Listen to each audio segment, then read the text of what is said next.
Olá pessoal, vamos dar início à nossa série de estudos sobre a carta do apóstolo Paulo aos Gálatas. Esta é a nossa primeira aula de uma série de aulas que virão. Nesta oportunidade nós vamos estudar o capítulo 1, versos 1 até o 10, que compreendem até o verso 5 o remetente da carta, a introdução, e remetente, destinatário, saudação, e os versos 6 a 10 temos o exórdio, ou seja, a admoestação. E logo nesses 10 primeiros versículos a gente já pode ter uma noção, uma ideia do conteúdo da carta, pois na apresentação do remetente já se identifica as questões que serão abordadas na carta. E a admoestação, que inicia-se no verso 6, já apresenta para nós a crise, o espanto que o apóstolo Paulo está tendo diante das características, da circunstância, da situação que está acontecendo nas igrejas da Galácia. Bem, então a gente vai analisando as questões à medida que os versículos vão avançando, E para dar uma visão panorâmica, esses 10 primeiros versículos já nos serão suficientes para dar uma apresentação da carta, e o que vamos fazer à medida que lermos. Então, iniciamos o verso 1. Paulo, apóstolo, não da parte de homens, nem por intermédio de homem algum, mas por Jesus Cristo e por Deus Pai, que o ressuscitou dentre os mortos. Esse primeiro versículo em que Paulo se apresenta, ao compararmos com as demais apresentações que ele utiliza nas outras cartas, a gente já começa a entender o que já se apresenta que vai tratar a carta e quais eram as circunstâncias que levaram Paulo a escrever a carta aos Gálatas. Primeira observação: Paulo, apóstolo. Nas cartas aos Filipenses e aos Tessalonicenses, ele não utiliza esse adjetivo apóstolo. E em outras sim, principalmente naquelas, como Carta aos Coríntios, em que o seu apostolado é colocado em xeque, é colocado em dúvida, é questionado. Então, a razão pela qual ele já diz Paulo, apóstolo, e apresenta-se como apóstolo, já aponta para nós uma necessidade que ele vê de impor o seu título, a sua autoridade, o seu chamado apostólico, diante de objeções que estão presentes na carta aos Gálatas. Os Gálatas foram evangelizados por Paulo, são frutos do ministério apostólico de Paulo. E após a sua execução desse ministério entre os Gálatas corriam bem, estavam bem na fé em Jesus Cristo, salvos pela graça, e pouco tempo se passa e eles recebem itinerantes, apóstolos itinerantes, profetas itinerantes, provavelmente enviados a partir da igreja de Jerusalém, e que questionam o evangelho que Paulo lhes pregou. Não apenas questiona o apóstolo Paulo, o ministério de Paulo, mas também o conteúdo de um evangelho que Paulo apresentou, livre da lei mosaica, livre das obras da lei. E principalmente no texto de Gálatas a gente vai observar a questão da circuncisão. A gente sabe que a igreja de Antioquia, lá no livro de Atos, já nos mostra isso, sofreu à medida que ela se abriu para pregar o evangelho também aos não-judeus, aos gregos e romanos. E ao pregar o evangelho aos não-judeus, não exigia deles a circuncisão ou a guarda de alguns preceitos ou dos preceitos judaicos, gerou uma crise, uma vez que pessoas enviadas de Jerusalém, a partir de Tiago, da autoridade de Tiago na igreja de Jerusalém, questionam essa postura e começam a exigir que os gregos e romanos, os gentios, à medida que se convertem a Jesus Cristo, sejam obrigados a circuncidarem e guardarem os ritos de Moisés. Essa questão está clara no capítulo 15 do livro de Atos, versos 1 e 2, onde a questão se apresenta, e o desenrolar também está ali. Então eu sugiro que você leia Atos 15, pelo menos o verso 1 e 2, para perceber que havia essa questão, essa disputa entre Antioquia e Jerusalém, e que provavelmente, segundo o que Paulo escreve aqui na carta aos Gálatas, a igreja de Antioquia, na figura de Barnabé, cede à pressão de Jerusalém, aos emissários de Tiago, e isso provavelmente gerou, uma possibilidade, gerou um rompimento de Paulo com Antioquia nesse momento, e ele explica isso aqui na carta aos Gálatas mais detalhadamente adiante. Mas só para ter uma visão de que a questão da circuncisão era uma questão imposta por Jerusalém, por esses apóstolos itinerantes ou profetas itinerantes, e que ao chegarem na região da Galácia, encontraram uma igreja cristã estabelecida, mas livre da circuncisão e dos ritos judaicos da lei de Moisés.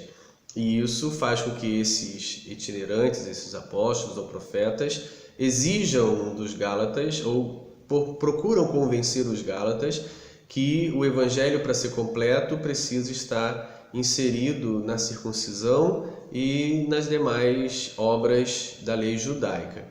O que Paulo reage, não sabemos como ele ficou sabendo, não há uma informação na carta de como ele ficou sabendo do que estava acontecendo na Galácia, mas o fato é que ele reage e escreve essa carta tentando persuadir os Gálatas para voltarem ao evangelho que ele lhes anunciou.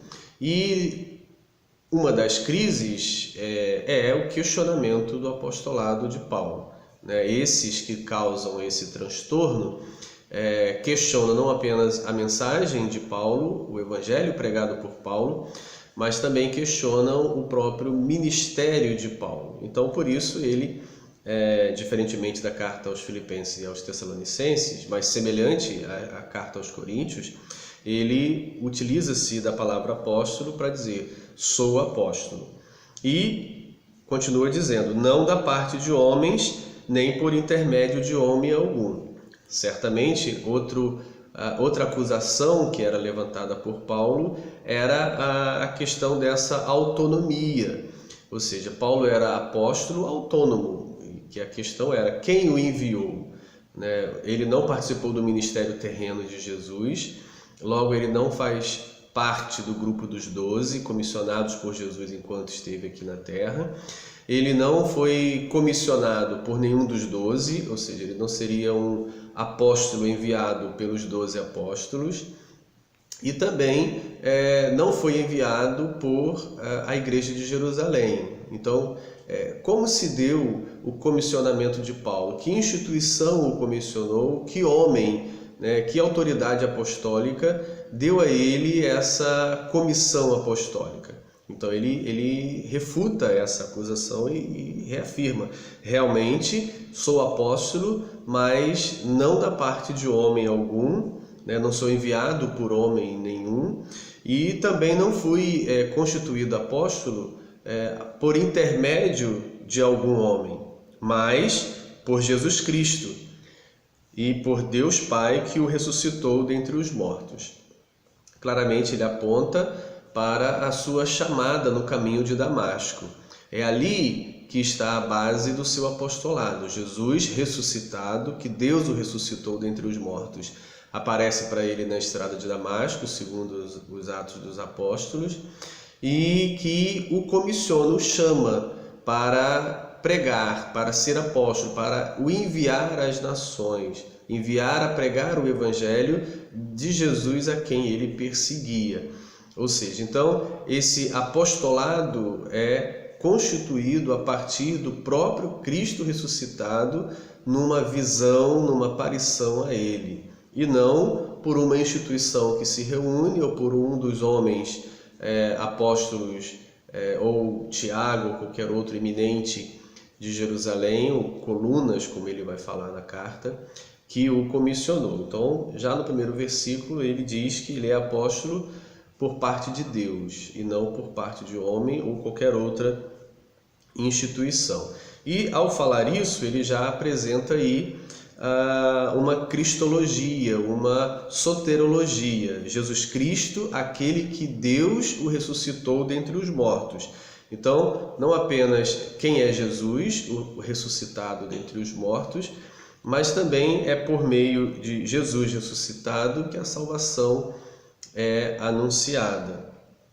Verso 2: E todos os irmãos meus, companheiros, às igrejas da Galácia. Então, na primeira parte do verso 2, ele não nomeia esses companheiros, ele não diz fulano, ciclano estão escrevendo comigo essa carta. Então, a gente pode deduzir que a menção a esses companheiros seria uma forma dele dizer que ele não está sozinho, né? Que o evangelho que ele prega não é um evangelho fruto exclusivamente da sua cabeça, da sua mente fértil, mas que há muitos outros companheiros, muitos outros irmãos, muitos outros apóstolos e obreiros que se associam com ele neste ministério, né? Ou seja, não é fruto do seu apostolado sozinho e dependente, mas que ele faz parte de um corpo de obreiros que, como ele, entendem e pregam o evangelho basicamente, exclusivamente, tendo como Jesus Cristo o único mediador, o único Salvador, não havendo salvação em nenhuma outra parte, nem na lei ou nenhuma outra instituição, a não ser em Jesus Cristo. A segunda parte do verso 2 nos chama a atenção pela simplicidade, a secura com a qual ele se dirige aos Gálatas, às igrejas da Galácia. Parece que já há aqui no verso 2 uma distância, né? A gente vai perceber na carta que Paulo está espantado, ele está impressionado, ele está assim chateado, e essa carta é uma das cartas onde há uma distância maior entre Paulo e os seus destinatários. Se você conferir, por exemplo, 1 Coríntios capítulo 1, verso 2, você vai perceber quantos adjetivos, quantos elogios, quantas coisas positivas Paulo fala dos coríntios, apesar de haver uma crise lá também. Mas ele fala muitas coisas boas dos coríntios na apresentação do destinatário. Primeira carta aos Coríntios, capítulo 1, verso 2. Sugiro que você dê uma lida nesse verso e compare como ele se dirige às igrejas da Galácia e como ele se dirige às igrejas dos Coríntios. E você vai perceber o quanto aqui está bastante sintético. E isso pode retratar uma emoção, um sentimento dele de distância e de espanto para com os Gálatas. Outra coisa que eu quero destacar no verso 2 é que a carta não é dirigida a uma comunidade, né, a uma igreja local, mas às igrejas de uma região chamada Galácia, que provavelmente tinha várias comunidades. Há uma discussão sobre a localização geográfica desses Gálatas, se seria ao sul da atual Turquia, se seria ao norte da atual Turquia. Eu opto pela região norte, né, em que Paulo passa na segunda viagem missionária. Alguns preferem a região sul, onde ele visita na primeira viagem missionária, segundo os Atos dos Apóstolos. Mas eu vou trabalhar na hipótese da região norte, onde ele passa na segunda e terceira viagem missionária. Verso 3. Graça a vós outros e paz da parte de Deus, nosso Pai, e do Senhor Jesus Cristo. Então, as características epistolares de epístolas, estão aqui sendo constituídas. Primeiro, remetente, Paulo. Quem é Paulo? Segundo, destinatário, as igrejas da Galácia, sem muita conversa. E a saudação propriamente dita. Graça a vós outros e paz da parte de Deus, nosso Pai, e do Senhor Jesus Cristo. E aí o verso 4, um aposto de Jesus Cristo. Quem é Jesus Cristo? E ele aproveita esse aposto, nessa explicação sobre Jesus Cristo, para reafirmar aquilo que vai lutar ao longo da carta. Quem é Jesus Cristo? Aquele o qual se entregou a si mesmo pelos nossos pecados. Então, nesse primeiro momento, ele já enfatiza o evangelho que prega, o evangelho da salvação exclusiva em Jesus Cristo. Ou seja, aquele que se entregou a si mesmo pelos nossos pecados.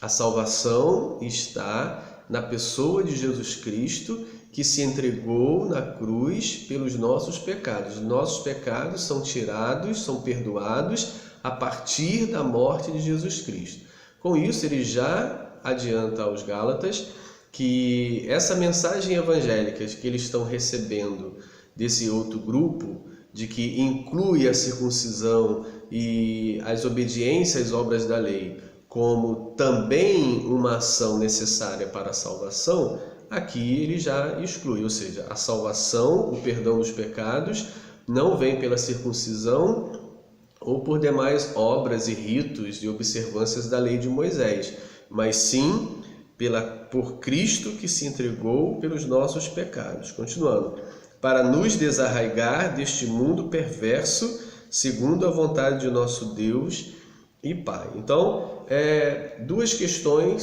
são analisadas aqui, podemos analisar no verso 4. Primeiro, a salvação, ou seja, é por Cristo que se entregou por nós, é que temos o perdão dos nossos pecados, exclusivamente Cristo por meio de sua morte. E no segundo momento, na segunda parte do versículo, e ele fez isso não apenas para perdoar os nossos pecados, para nos dar a salvação, mas ele também fez isso para nos desarraigar deste mundo perverso, deste aion. A palavra mundo aqui é a tradução de aion, que não tem o sentido a priori de planeta Terra, ou seja, nós não fomos resgatados do planeta Terra, nós fomos resgatados do sistema. O mundo aqui é o sentido de sistema perverso, maligno, que é o sistema presente. Aguarda-se na vinda do Senhor um outro aion, um novo mundo, um novo sistema onde habitará a justiça. Mas, enquanto Cristo não vem, estamos nesse aion, nesse mundo perverso, mas não pertencendo a ele, desarraigados dele. E a evidência dessa libertação deste mundo perverso é a libertação do pecado. O pecado nos prenderia a este mundo perverso. A libertação do pecado nos liberta da influência desse sistema perverso. Então, a obra redentora de Jesus, a sua obra salvífica, executa a salvação dos pecados e o desarraigar, a libertação deste sistema perverso, maligno, presente. Então, com isso, ele já exclui qualquer outro meio, qualquer outro intermediário que pudesse executar essa salvação, esse perdão dos pecados e essa libertação do sistema perverso. Apenas Jesus Cristo por meio da sua morte. E a gente já percebe que ele já vai chocando essa outra mensagem que os Gálatas estão recebendo, de um evangelho com Cristo, mas também com a circuncisão e demais ritos mosaicos. Bem, aí o verso 5, ele finaliza: a quem seja a glória pelos séculos dos séculos. Amém. Bem, chama a atenção, se compararmos essa introdução com as introduções das demais cartas, que ele apresenta o remetente, o destinatário e faz uma saudação. A própria saudação ele já introduz questões doutrinárias, soteriológicas, para entendermos que a salvação está exclusivamente na morte de Jesus que se entregou por nós. E aquela bendição, oração que aparece nas outras cartas, agradecimento a Deus, ações de graças, não aparece aqui. Ou seja, corta-se bruscamente aqui com essa finalização: a quem seja glória pelos séculos dos séculos. Amém. Praticamente essa glória, essa glorificação de Deus substitui a bênção e ações de graças que normalmente aparecem nas outras cartas. Aí a gente já percebe o estado de espírito de Paulo em relação aos Gálatas. Primeiro, a apresentação seca às igrejas da Galácia, ponto. E agora exclui a bendição e as ações de graça. E vai logo para a admoestação, o exórdio. Admira-me que estejas passando tão depressa daquele que vos chamou na graça de Cristo para outro evangelho. Bem, então, ele termina e bruscamente já manifesta o seu coração, manifesta o seu sentimento, o que ele está sentindo. Ele está espantado, ele está impressionado por essa passagem tão depressa. Isso revela para nós que Paulo tinha estado entre eles, evangelizando-os e começando a obra do evangelho há pouco tempo. É uma passagem muito repentina, ele está impressionado. Como pode tão rápido? Eu estive aí há poucos dias ou alguns poucos anos e vocês agora já estão mudando e jogando tudo fora aquilo que eu já vos ensinei. Então ele está espantado com essa mudança repentina deles terem deixado a graça de Cristo, que veio por um chamamento de Deus, aquele que vos chamou. Nas cartas de Paulo, sempre o sujeito, para isso, esse chamamento é Deus. Deus é quem chama, na graça de Cristo, para outro evangelho. Bem, ele vai dizer no verso 7, o qual não é outro, ou seja, numa tradução alternativa, não que exista outro. Apesar de ele fazer uma menção para outro evangelho, verso 7, não que exista outro. Por quê? Porque só existe um evangelho. O que está em jogo, então, não é um outro evangelho, mas é uma mensagem paralela ao evangelho. Ele não chama essa outra mensagem de outro evangelho. E se por acaso ele chamou, ele já corrige dizendo não que haja outro. O verso 7, primeira frase, o qual não é outro. A alternativa melhor seria não que exista outro. Não que exista outro evangelho, só existe um. Então o que estão falando é uma mensagem paralela. É algo paralelo, mas não é outro e não é o mesmo. Aí ele diz: senão que há alguns que vos perturbam e querem perverter o evangelho de Cristo. Ou seja, essa mudança não é levá-los para outro. Como ele disse, não há outro evangelho, só há um. Mas há uma perversão, um evangelho paralelo, uma alteração que poderia parecer pequena, mas é crucial, porque ele vai dizer mais na frente, na sua carta, que exclui a obra redentora de Cristo, de forma que ou você está em Cristo ou você está na lei. E se você opta pela circuncisão, pelos ritos da lei, você nega a Cristo. Ele vai falar isso mais à frente. Então, primeira coisa, e outra coisa também que eu quero destacar no verso 7, é que ele começa a mencionar quem são esses que estão pervertendo a mensagem evangélica dada aos Gálatas por ele. Ele chama aqui de alguns. Então, uma coisa importante para você observar na carta aos Gálatas é que vai haver uma altercação entre a segunda pessoa e a terceira pessoa. Paulo se dirige aos Gálatas, então Paulo é a primeira pessoa que fala, que escreve. E ele se dirige à segunda pessoa, os Gálatas, seja no tu, seja no vós, segunda pessoa. E ele vai falar desses que pervertem, ele vai chamá-los de terceira pessoa, ou ele ou eles, alguns.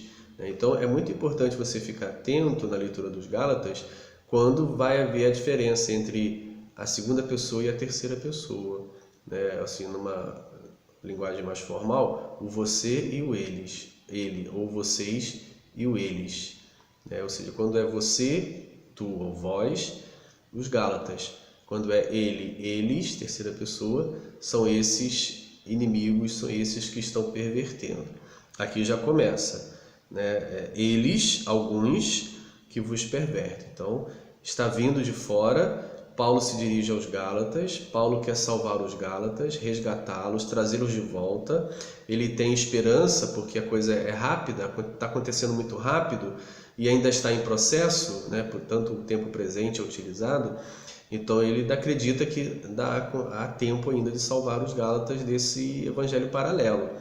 Então ele procura na sua carta resgatar os Gálatas. Verso 8. Mas ainda que nós, ou mesmo um anjo vindo do céu, vos pregue evangelho que vá além do que vos temos pregado, seja anátema. Ou seja, mais uma vez ele diz, o evangelho verdadeiro não é verdadeiro porque eu, Paulo, é que estou pregando. Isso é interessante a gente observar isso. É muito importante. O evangelho é verdadeiro não por causa do pregador. O evangelho é o verdadeiro não é porque Paulo é que o está pregando. O evangelho é verdadeiro porque é Cristo apresentado como o único Salvador. É aí que está a razão da veracidade do evangelho. Então Paulo diz, mesmo eu posso pregar evangelho paralelo. Mesmo eu posso pregar uma mensagem pervertida e deturpada, como ele diz, mesmo que um anjo do céu, ou mesmo que eu pregue outro evangelho, ou evangelho que vá além do que vocês receberam por mim, seja amaldiçoada essa pessoa. Então, ele deixa claro que o evangelho verdadeiro que ele pregou aos Gálatas não é verdadeiro porque foi ele que pregou, mas é verdadeiro porque a sua base, o seu fundamento é Cristo.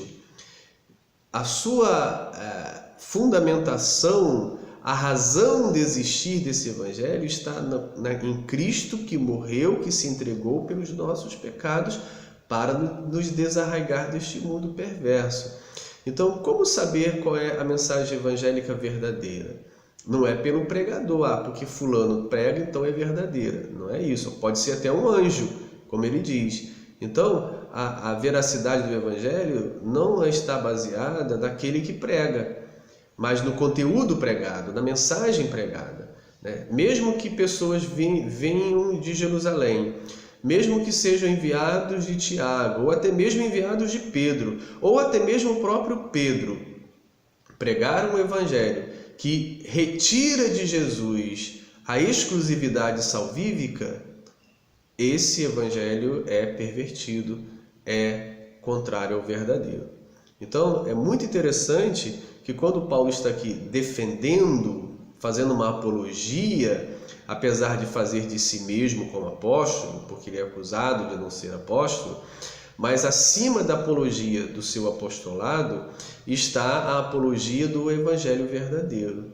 Então, ao longo da carta, o que vai tomar mais a carta é a defesa do evangelho e não apenas a defesa do apostolado paulino. Também há isso, mas a maior apologia, a maior defesa é sobre o evangelho verdadeiro. Então, serve muito para nós hoje também, como referência, pensar nisso. O evangelho é verdadeiro por quê? Porque é o fulano que prega, é o pastor tal, é o quem quer que seja, qualquer líder cristão que prega, é por isso que é verdadeiro? Não, é verdadeiro porque Jesus é o Salvador. Ele é o centro, ele é o único Salvador, o único intermediário. A salvação é exclusivamente por ele e não por qualquer outro meio seja institucional, como a igreja institucionalizada, seja por leis, regras, obras ou qualquer que seja. A salvação é uma obra de Jesus, uma ação de Jesus. Então ele deixa claro isso. Eu acho que é importante a gente observar que, independente de quem prega, a questão é o que se prega, o conteúdo. E aí, se alguém, mesmo Pedro, mesmo Paulo, mesmo anjo, vier e pregar um evangelho diferente desse, ou seja, que Jesus não seja o centro, então seja anátema. A expressão anátema vai significar uma pessoa destinada à destruição por uma ação divina. E verso 9: assim como já dissemos, e agora repito, se alguém vos prega evangelho que vá além daquele que recebestes, seja amaldiçoado por Deus. Então, mesmo que seja ele. Então, ele repete porque é algo importante. O verso 8, repete-se no verso 9, algo que é muito importante. O evangelho é verdadeiro não pelo pregador que o transmite, mas ele é verdadeiro porque Jesus é o Salvador exclusivo. A sua obra redentora na cruz que é, por graça de Deus, a salvação realizada por nós. E, para finalizarmos no verso 10, ele diz de si mesmo agora: porventura procuro eu agora o favor dos homens, ou de Deus, ou procuro agradar a homens? Se agradasse ainda a homens, não seria servo ou escravo de Cristo. É provável que ele esteja respondendo uma acusação de que ele tivesse elaborado esse evangelho meia-bomba, esse evangelho que abria as portas para os gregos e romanos, que facilitava para os gregos e romanos tornarem-se participantes do povo de Deus, um evangelho assim liberal, aberto. Você pode vir, não precisa circuncidar, não precisa fazer a dieta, não precisa guardar a lei de Moisés, vem e tal. Então é muito provável que ele esteja se defendendo aqui de estar produzindo, criando ou ter criado um evangelho assim aberto demais e que todo mundo entra sem problema nenhum, ou seja, o objetivo de agradar os homens, de ter plateia, de ter um grande número, de ficar assim famoso diante de tantas pessoas. Então é muito provável que ele esteja sendo acusado de formular um evangelho bastante liberal, que gregos e romanos pudessem participar dele com muita facilidade. Com isso ele teria uma grande plateia, um grande número, as assembleias seriam grandes e ele seria aplaudido e aclamado. Ele diz não, não é esta a razão. Eu não procuro o favor dos homens, eu não procuro agradar os homens, eu não procuro fazer essas coisas para ter o elogio. E ele diz: porque se assim fosse, eu não seria escravo de Cristo. E aí eu acho que é importante lembrarmos que ele já